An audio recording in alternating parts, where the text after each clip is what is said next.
Welcome back, everybody, to another episode of the Junkyard Dawgcast. I'm your host, Jordan Hill. Got Kipp Adams with us on this Thursday afternoon.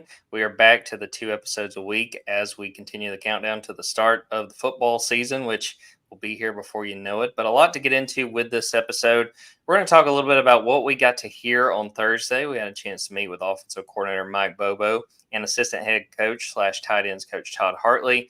They spoke to the media on Thursday after we got to talk to T-Rob and Glenn Schumann on Tuesday. So we're going to break down a little bit about what we heard there. We will also talk about just regular fall camp intel to this point, what stood out, and what we want to hear coming out of Georgia's upcoming first scrimmage of camp. But we'll start with Mike Bobo. Got a chance to talk to him for about 20 minutes. Really interesting stuff. Thought it was funny at one point he was asked about the new college football game and if that was a good representation of how good Georgia's offense was going to be.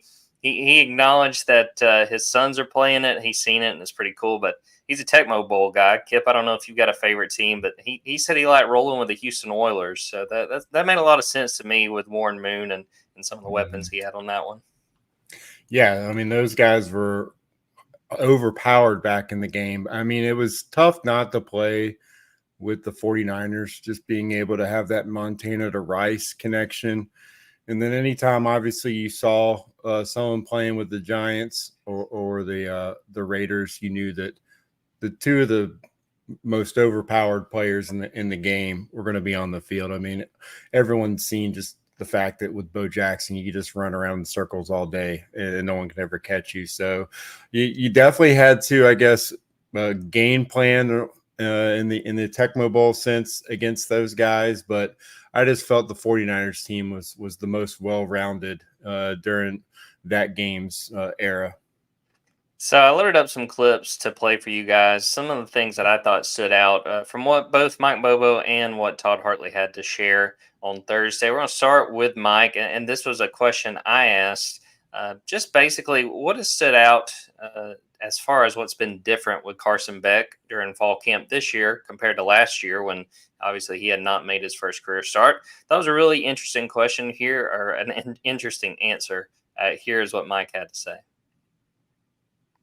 A guy that's trying to have a sense of urgency every day about everything he does and not taking anything for granted. He wrote a bunch of things on our board in our meeting room of what we need to do as a quarterback. And number one was be where your feet are. And you hear that a lot.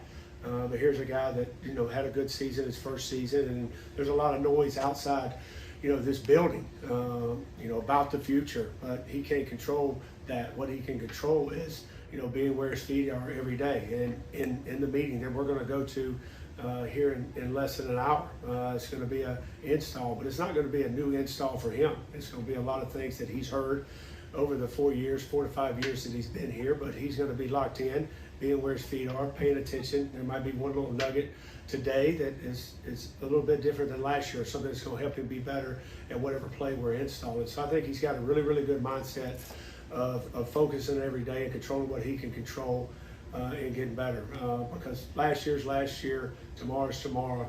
The most important thing is today, and that's a hard thing to do. That's a hard thing to do for me, and I'm 50, but we've got a head coach that's going to stress that daily of the most important thing is our meeting here in a minute with the players, and then how we go out there and walk through, how we go out there and do stretch, how we do everything on a day-to-day basis, and he's doing a good job of that.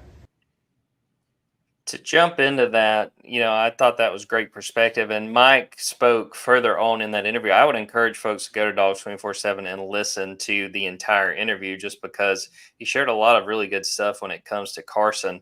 He brought up that at one point, Mike was talking about the backup quarterbacks and really just talking about them as a group.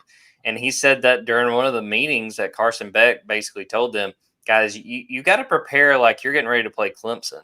And I thought that spoke, volumes from a guy like Carson Beck where, Kipp, we're talking about a guy that a lot of people see as a Heisman Trophy contender.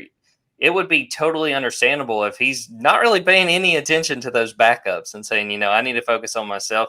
But, I mean, I thought that was just great perspective of he understands that, there could be a situation where one of these guys gets called on, then they need to prepare that way. And something that Mike shared was that Carson said, I didn't really do that as a younger quarterback. I did not prepare like, I was a hit away from being put in the game. So I thought that was super interesting. Also, listening to Mike talk about what Carson's worked on in the offseason, and this was huge, was they talked about the deep ball. And I thought that is something, especially when, doing previews in the 24/7 Sports Network, when people ask me about, like, what do you want to see the step forward with Carson? I think it's very clearly the deep ball, just, not having a ton of completions, missing out on big opportunities in that way. And, Mike really shared that he thought that Carson had taken steps forward as far as that goes. So I thought that was great insight on Carson. And, if there's one guy that I think I would really like to hear from on this coaching staff when it comes to Carson, when it comes to Carson's progression, it's Mike Bobo. I mean, he's played the position, he's coached it for years. I thought that really stood out from what Mike was able to share with us. Yeah, I mean, obviously the expectations for Carson Beck are as high as they've ever been for a quarterback at Georgia, and for Mike Bobo as well. I mean, even though that you had the blowout win against Florida State in the bowl game, I mean, everyone is still looking back at that loss against Alabama and thinking what could have been. And Bobo and Carson will both tell you, we didn't have our best game, or even, our top 5 best game in that showing in Atlanta. But also, thanks for Mike Bobo for listening to the pod, because that was the thing I was looking for. The thing I was most interested in seeing is what the backup quarterbacks, the progression they have, and who is coming along. I mean, Carson kind of brought that up. Carson got lucky, I guess, not having to come in and step up and play before he was prepared to be the starter. But Gunnar Stockton or, Ryan Puglisi or, Jaden Rashada, they might not be as lucky. They might have to step in before they've earned the starting role. So that is something that you want to see, some progression from these guys. And Georgia's coaching staff asks a lot of its quarterbacks, which is why often you see, it takes a little bit longer for these guys to look ready in the sessions that we're able to see as fans, the practices, the G-Day spring scrimmage. So any insight we can get into their progression or performances they have in fall camp will be very insightful, because with the season expanding now, I think there's just a greater chance for you to need your backup quarterback to be ready to play. We mentioned the College Football 25 Tecmo Bowl talk from Mike. He's also asked about Drew Bobo, who, has gotten a little bit of run with Jared Wilson, a little bit banged up. Mike described his son as hell on wheels. So I would take that as a compliment if I'm Drew, if the word gets to me. But something else that one of the recurring things that I've heard to this point in fall camp, both, from the players and the coaches in front of the cameras, and also some of the talk, outside of that, has been about the running backs and how impressive they have been to this point. And I asked Mike Bobo just, what he's sort of seen from this running back room at this point. And here's what he had to say. We had last year at this time, we were dealing with a couple of injuries in camp. We've got more depth at that position, which allows, we're not wearing down our guys. We're able to space out the reps, which you got to always be careful of. But you see a group of guys that pay attention to Coach Crawford. They don't mind being coached hard, and they're picking it up day by day. But you see guys that do a good job in the run game, but have traits in the passing game, which what you look for in a running back. So all those guys have done a nice job and continue to work, and pleased with that group. Kipp, just for starters, based on that, do you think Mike Bobo's done some yelling at practice, just based on the status of his voice? Yeah, I mean, it sounds like he's been giving them the business, and between him and Muschamp, I don't think you ever have to really worry about practice being quiet there in Athens. And then you have Kirby coming over the top on the PA. I think you have to wonder about whether Georgia players, need to have earplugs at some point. This could be a safety issue at this point with the amount of yelling they do. But That's what you want to hear. I mean, this is where you create that adversity, and right now it sounds like Bobo's voice is the one that's dealing with that fall camp adversity. But you want to see that. I mean, that passion that he has. That there aren't many coaches out there that have the kind of passion that Kirby Smart's coaching staff has, and it's unique when you have former players like Mike Bobo. He knows how much it means to wear the G on his helmet. So, he's asking for the best out of his players, and right now is whenever championships are forged.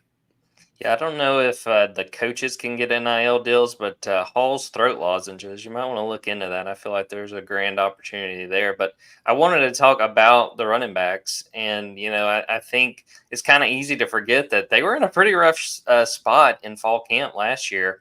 With Kendall Milton not 100%, with Dejon Edwards not 100%, they had to kind of rely on Roderick Robinson early on, and he was a true freshman. There was a lot of talk between some of us on the beat about like how much are we going to see Cash Jones just out of necessity in this season. And, I think Dylan Bell deserves a lot of credit for being able to move over and go back to a position that he played quite a bit in high school. But, right now that they've got a full deck there at running back, I think that we know what they have in Trevor Etienne, and I think all of all three freshmen have done a really good job of making an impression to this point. And then you factor in Branson Robinson trying to work his way back. And as we mentioned a second ago, Roderick Robinson, one of the guys that I think that we're going to see him get quite a bit of run. But Kipp, what do you make of where this running back room is right now, especially again, as we compare it to last year, where they were kind of trying to sew that thing up and trying to limp into a season with a few guys dealing with injuries? That's one of the my early takes from fall camp right now is that this Georgia running back room, obviously they haven't played anyone, so it's tough to really know how talented they are. But not just the depth, just overall the talent level in this room is. It's actually, don't want to say surprising, but I would say right now it's kind of that pleasant surprise of fall camp that. I think this running back room is ready to kind of make a name for itself. And so far, all of what we've heard, the feedback is that this group is really shining so far in fall camp. And I think just the fact that Branson Robinson's out there, we've kind of reacted to that. Okay, he's out there. Now we're having a discussion. Is he going to be able? He might be able to get carries against Clemson, or he might be able to get carries, early in the season. Having to work through that and actually just think, okay, this guy's already back and possibly able to help Georgia early in the season completely changes the dynamic of that running back room, because we talked about Roderick Robinson. He's going to be asked to do a lot, probably, carry most of the load in that first game. And then, you're wondering, again, is Cash Jones playing, or one of these freshmen? Is Nate Frazier going to be able to get 5 to 10 touches early on in the season? But if you have Branson Robinson out there, it kind of just changes the whole room. You've got multiple guys that you can depend on and that are going to be able to help Georgia if Trevor Etienne is not playing against Clemson. He'll be back after that game, you would assume. So it's more like, okay, if we can get through week 1, we've got a full room. But even now, we might have the guys that we need, in a big game. So I think that's kind of one of my early takes of fall camp, is that Georgia's running back room, they might be back. Yeah, and I'd say that fans would be super excited if that proves to be the case. Switching gears over to Todd Hartley, he was really good. He came up and said basically he was glad he wasn't following Glenn Schumann, because he might have basically needed to wake up some of us in the audience. So just having a little fun there with Schumann. But one thing that I have to keep in mind based off of what Todd Hartley said, and for the fans, we've been pronouncing Ben Urasek's name wrong. It's Urasek.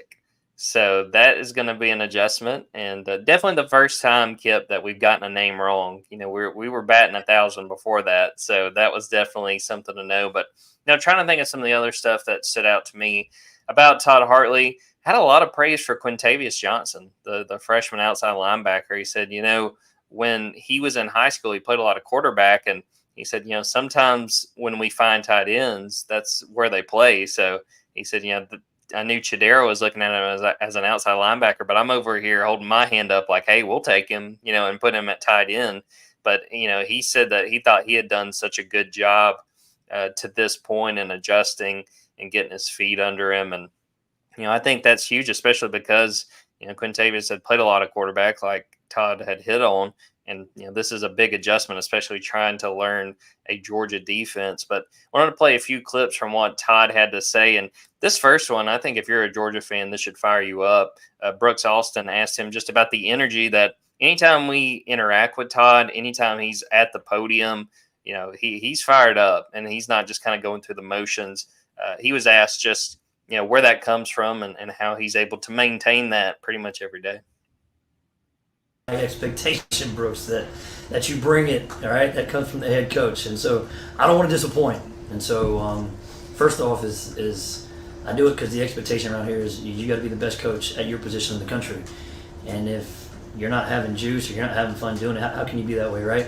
The other thing is I get a chance to coach football at the University of Georgia, my alma mater, coaching tight ends, okay, which I believe the best position group in the country. Why would I not be excited to come to work and do that, right? And so I'm very blessed. I'm very thankful to have that opportunity. And not to say it, I'm not moody. My kids get on me too sometimes when I'm not in the best moods. But it's just that excitement to be here, man. I mean, to walk in with that G on my chest, and that means something to me personally. My family's changed my life, and so why wouldn't I be excited? And why wouldn't I bring that juice every day? I don't know if you feel this way, Kipp, but I mean, if I was a Georgia fan or if I was a Georgia player, like that would fire me up to hear my position coach talking like that. And I always think it's kind of funny, part of the narrative when it comes to the Kirby Smart era at Georgia is look at all these former players, these alums that are on the staff. And I think it's easy to forget that Todd Hartley's part of that group of alums. He didn't play at Georgia, but he went to Georgia, and man, he's been so huge for Georgia. And he continues to help them and put them in positions to be successful year after year. I'm still kind of chuckling at the thought of Todd Hartley trying to snag Quintavious Johnson as if he doesn't have, a stacked enough position room. We've talked about Georgia needing all the help they can get at edge rusher, but Todd, as selfish as he could ever be, is just trying to add to that room, even though he doubled his position room this offseason and continues to stack the board. The fact that he's had a tight end drafted 6 years in a row is incredible. But yeah, you talk about down the road, let's just say 5 to 10 years from now, that life after Kirby Smart, who would be set up to be Kirby Smart's successor. And, everyone kind of points to Glenn Schumann because he's been on every coaching board across the country for the last 2 to 3 years. So it seems like he's set in line to have an opportunity to establish his own program. But Todd Hartley is definitely a guy where you see the fire and the passion that he has to coach. And if you're a fan, you see the success that Kirby Smart's brought to the Georgia program with that same mentality. So I could see Todd Hartley being a guy that down the road is going to be very high on Georgia's list because he's established a high standard for himself, the way he coaches. And now he's been at Georgia long enough to where he knows exactly how you build a program because he's watched Kirby Smart do it. So don't pencil in Glenn Schumann as the next head coach at the University of Georgia yet. I think, they'll be able to pick whoever they want, but I do think that Todd Hartley will eventually be able to have a resume to be in the mix for that job as well. I think you hit the nail on the head. And to me, sitting there listening to it, the comparison I made in my head was sometimes you hear politicians speak and people coming out of it say, well, they sounded very presidential. I would say with this case with Todd Hartley, he very much sounded like a head coach. He sounded like a guy who would be up for meeting that moment. And like you said, we don't know how long Kirby Smart will be here and what the succession plan will look like after him. But Todd Hartley's going to get some run there. And he's going to be a guy that is going to get an opportunity to be in the mix at his alma mater. and try to take another step forward. He'll be a head coach at some point. I think it's just a matter of where. Wanted to tackle too. He was asked a good bit about Brock Bowers and talked about, moving on and life after Brock. And, he talked about his focus on this tight end room and being concerned with, who is still in this room and what they're looking to do. And I asked specifically about Oscar Delp and talked about, Kirby mentioned last week how he felt like Oscar has never missed a practice. And, Todd made sure to really knock on wood as those words were leaving my mouth, which I totally understood. But I thought that he gave great perspective on how Oscar's grown. I mean, think about number 19 not being in that position room anymore. That is a huge loss for that room, even with what they had behind him. But Oscar, it seems like, has really met the moment. And I think that Todd's, grateful for that. Let's hear him talk about Oscar Delp. Biggest growth I've seen from Oscar is just from a maturity standpoint, right? From a leadership standpoint. He's always been here with Brock. He's always been here with Brock and Darnell. And so he's never really had to assume the role of leading the room. And when you've never done that before, you don't know how they'll respond when they're put in that situation, right? And so from the time that Brock left, Oscar just naturally stepped into that head of the tight end room and really hasn't looked back. And, even having been there, Ben's new and Ben's older, and we'll rely on Ben's senior leadership as well. But Oscar is the, unquestioned leader of our room. And so he's always been very physical. Run game mechanics, as far as just footwork and hand placement and pad level, Oscar Delp's probably one of the best ones I've coached in the run game, to be honest with you. And so that hasn't changed. Freshman year to now, obviously he's bigger and stronger, but he's always been really good at the point of attack, and we've worked really on consistently catching the football. He's improved that. But the growth in his leadership ability, the growth in his maturity has been the most pleasant surprise for us. And that's really what we needed in that room and in our offense. I think that's so huge for Oscar to have made that jump, because as we were just talking about a few minutes ago, I mean, imagine following the Brock Bowers, of this team and being at that position and what expectations come with that, fair or not. And Kirby's always been one to point out, he's not replacing Brock Bowers, and we don't need him to be Brock Bowers. But I think about how far Oscar's come and what he's been through. I mean, if you remember, Kipp, a couple of years ago, he gets thrown into the college football playoff semifinals because Darnell Washington gets hurt. And, you can imagine that was a sink or swim moment for him. But it just continues to look like Oscar's a guy that understands what's expected of him, continues to show up and come through for his team. And, I think it's set him up to be a very productive member of this offense later this fall. You earn a lot of respect from this coaching staff through work ethic. And one thing that they've all talked about with Oscar is just that, the work ethic, not just the durability, but just the fact that he doesn't come in and have an off day. Every single day he comes there and gives everything he has. And so it's not just a matter of respect, it's dependability. And that is an asset. That is a quality, just like speed, explosiveness, the fact that he's continuing to work on his hands to improve in that area, that shines through in that work ethic. And it's just something that, again, you can have all the talent in the world, but if you don't come to work, you're not going to be able to reach that, to achieve your potential. And I think the one thing that stood out for me from what Todd said is just talking about Oscar Delp being one of, if not the best as far as his run blocking in the run game. And so with him getting, stronger, bigger in the strength and conditioning program, improving at the point of attack, he's going to be an asset there, regardless of what formation Georgia's putting on the field. I think they're going to ask Oscar Delp to help them out in that area as he continues to progress as a receiver as well. So I think they're going to put a lot on his shoulders this season. The fact that, they brought in another tight end and Yarosek, and they have Lawson Lokley coming into, a healthy season as well. Sure, those guys are pushing him, But I think it's definitely, don't forget about Oscar Delp, because he is going to be one of the key parts of this offense and how far they're able to go. Take a quick break, come back, talk a little bit about what we've been hearing around fall camp, and talk about what we are going to be watching for once Georgia has its first scrimmage of fall camp.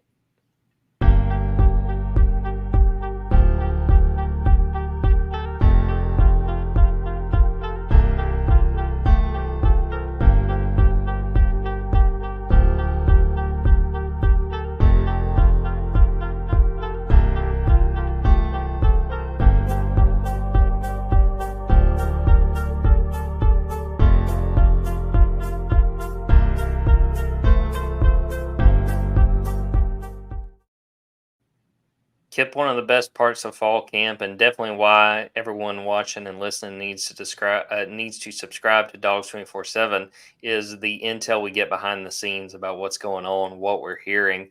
I placed a note on our board on Wednesday night. Ben had another one on Thursday. We just want to share some of the stuff we've been hearing. Something that we were hitting on earlier in this episode, the running backs continue to impress. I've heard that Trevor Etienne has looked really good, which I don't think is necessarily a surprise. Wide receivers, Colby Young has gotten a lot of buzz, which kind of continues from what he did in the spring. Sakovi White, even as a freshman, I think is really doing his part to where they have no choice but to work him into the mix in some form or fashion. London Humphreys has played really well. I think that is backs up what I think a lot of folks had as far as his expectations for him coming from Vanderbilt and having that big game against Georgia last year. Young linebackers have really impressed. I think some of those younger guys, like those freshmen, Justin Williams, Chris Cole, you might not see them getting reps on the defense early on, but I think that those will be guys that get in on special teams and we look up and say, man, Georgia just blocked a punt. Who was that? Oh, it was Justin Williams, or that, they come through and make a big play. Looking at some of the stuff that Ben shared, Oscar Delp, he said, has gotten a lot of buzz from the folks he's talking to. Tyrion Ingram-Dawkins, who I think is a very key guy, given what they need on the defensive line and what they need, especially if they allow Michael Williams to stand up a little bit more. They're going to need someone to fill that role at defensive end. And another guy that I'll shout out there that I think people keep waiting for the other shoe to drop, sort of not in his favor, but it's Dan Jackson. I think that Dan has continued to be really impressive.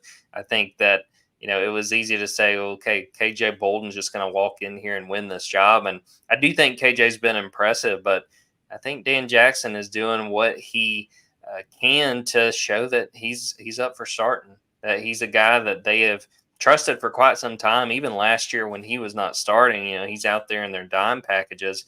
I think Dan has done a very good job of making the most of fall camp to this point. Still got a ways to go, but I think he's got a real shot of starting alongside Malachi Starks. Has anything stood out to you, Kipp, just from what we've been hearing around fall camp, what you think of some of the guys who have stood out to this point in camp? Well, I think Nazir Johnson's a guy that, coming in as a first-year player, I think that he's a guy that I've heard great things about since he's got to Athens, and that's kind of rolled over into fall camp. And, we don't usually talk about freshman defensive linemen needing to be ready, but Georgia's going to need a lot of guys. I mean, they're not going to just go with a 4-man rotation up front, even if, regardless of what Michael Williams is going to be asked to do, playing snaps at defensive end, outside linebacker, they're probably going to put them all over the place. Just like they did that with guys like Leonard Floyd back in the past and Lorenzo Carter. You use your edge defenders, you line them up everywhere because you don't want the offense to kind of know what you're going to do after the snap. But this defensive line group, I think overall, a lot of people are talking about, the injury to Jordan Hall, him probably not going to be ready for the season opener, the lack of depth there overall with them being dinged up. there are some positives from this because they are getting the younger guys a lot more reps. Xavier McLeod is being asked to basically come in and, if not be a starter, be that first man off the bench, behind Tiernan Ingram Dawkins and at defensive tackle. Ja Jarrett and Christian Miller, they're basically telling these guys, listen, you might as well be starters right now for us. So we need you guys to step up. We need that light to come on right now. And so, not to continue to beat on the same drum, but Kirby Smart, he mentioned that, creating adversity in fall camp. Well, there they are. They've been able to create that on the defensive line, and they're going to be better for it overall because these young guys now are getting 2 deep reps and getting very important reps, knowing that Clemson's right there in the opener, but just overall later on in the season, when they're on the road in these big games, they've already had the reps in practice. The light shouldn't be as bright for these guys. So I've continued to hear really good things with Xavier McLeod and Nazir Johnson. And I think that Christian Miller is a guy that they're pushing as hard as they can to make sure that he can be an explosive playmaker for them. And so far, the feedback I've got has been very positive, and that, he's continuing to have one of the best off seasons of any player in Georgia's program. I want to make sure I was looking over my notes there, Kipp, and a guy I forgot that I do need to shout out is Arian Smith. I mentioned on Tuesday's episode that I saw him with a drop, and I've been told that that's not really been an issue to this point in camp, which I think if you're a Georgia fan, you should be pumped because that was the biggest thing holding Arian back last year. And if it was, how much of it was a mental thing and how much of it was, just a fundamental thing, it's hard to say. But I think Arian's a guy that showed up ready to go. And I think, he will be a weapon for this offense. And I think they're excited to wind up getting him in a role. Now, looking forward, still trying to nail down when this first scrimmage is. I believe it will be this weekend on Saturday as we continue to work through fall camp. But knowing that, they're going to be having this scrimmage soon, that it'll be an opportunity to go good on good and to try to get a good feel for where this team is. Kipp, what do you want to hear out of the first scrimmage? What are you looking for? What is an area of this team that you'd like to learn something about once the first scrimmage of fall camp is in the books? I would like to know who the 5 best offensive linemen are right now.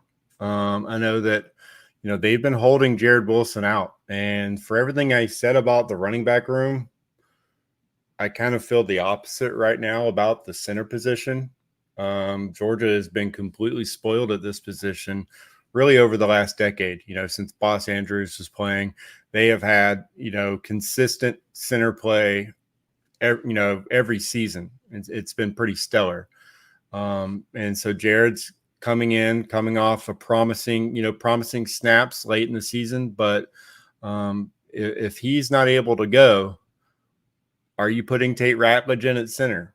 And if so, how is that going? And at that point, we've talked about how Micah Morris has, been able to push Dylan Fairchild, not to just pencil him in as a starter at left guard. But if Tate Ratledge is at center, then, who's playing right guard? Are you sliding Xavier Truss in? And then is Monroe Freeling the right tackle?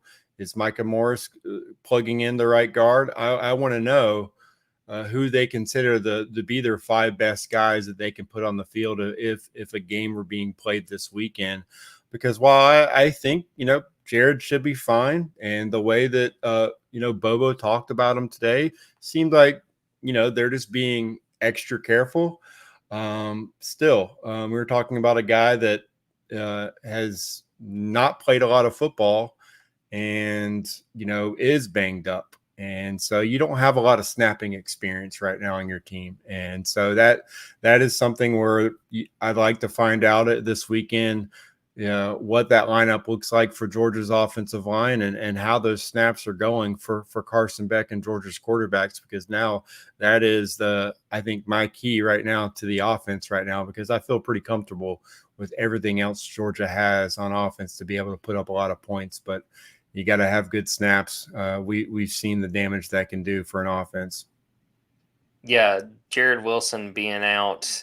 With what we've gotten to watch at practice, it's been Tate Ratledge snapping and then Micah Morris playing right guard. But again, we're seeing 10 or 15 minutes of practice. Obviously, they could be working other guys in the mix. For me, it's actually the opposite side of the ball that I'm really focused on is the defensive line. And this sort of goes back to spring practice. I don't know if you remember this, Kipp. After that first scrimmage, a lot of what we heard was, man, the offensive line kind of dominated. And, when you have that good on good, your immediate reaction is, okay, is this offensive line that good or is this defensive line a concern? And I remember Kirby Smart really defending those guys in the aftermath of that scrimmage and saying, that we have confidence in this group. But now you're talking about a situation like you hit on, Kipp, that, Jordan Hall's banged up and it's continuing to sound like he's not going to be ready for that Clemson game. Warren Brinson's not 100%. And, you still have questions as far as guys being ready to take that next step, like a Christian Miller, like a Jamal Jarrett, and then obviously those freshmen who are going through this for the first time. I want to hear how that defensive line plays, understanding too that, maybe Jared Wilson doesn't play. Maybe Georgia doesn't have its best 5 overall out there on the line. If they are shorthanded and they still handle this defensive line, I'm going to have a lot of questions going into the 3rd week of fall camp. Yeah, I think we remember looking back at that G-Day game and being kind of impressed overall in that performance they had. But, they are also using guys like Jalen Walker. They were creating havoc with other guys. And Georgia, they got Xavier McLeod, but, they didn't go and get anybody else in the portal. And that was kind of something we were looking at all offseason was, is Georgia going to bring in a defensive tackle? It looks like they could use some depth there, and they didn't. So it's really intriguing because now it looks like you're asking younger guys to play really big roles where they normally don't at Georgia a little bit earlier. And so I think they're going to have to really push these guys hard. And I just think it's kind of fascinating. But then at the same time, there was that point when Christian Miller was actually in the portal or entering the portal. And so how big is it now that he came back? It kind of reminds me of, was it Amarius Mims, how big was that when he came back? And it ended up being huge for Georgia, that season and the following season. It kind of feels like that might be what we're talking about toward the end of this season is how big it was that Georgia has Christian Miller on this roster. And the role that he's going to play seems to increase every practice report and every insight that we get into how things are going. So, yeah, it's good. It's a very, I think the line of scrimmage that seems like that's the main thing we've talked about all offseason, and it is what Kirby Smart puts an emphasis on. And yet here we are kind of wondering how things are going to go for Georgia at the line of scrimmage. So it's going to be very intriguing for us to follow over the next couple of weeks. Yeah, if they didn't have Christian Miller right now, I think that it would be fair to be borderline panicking about this line. But I think that him sticking around, one, probably was in his best interest, but two, certainly in Georgia's best interest going into another season.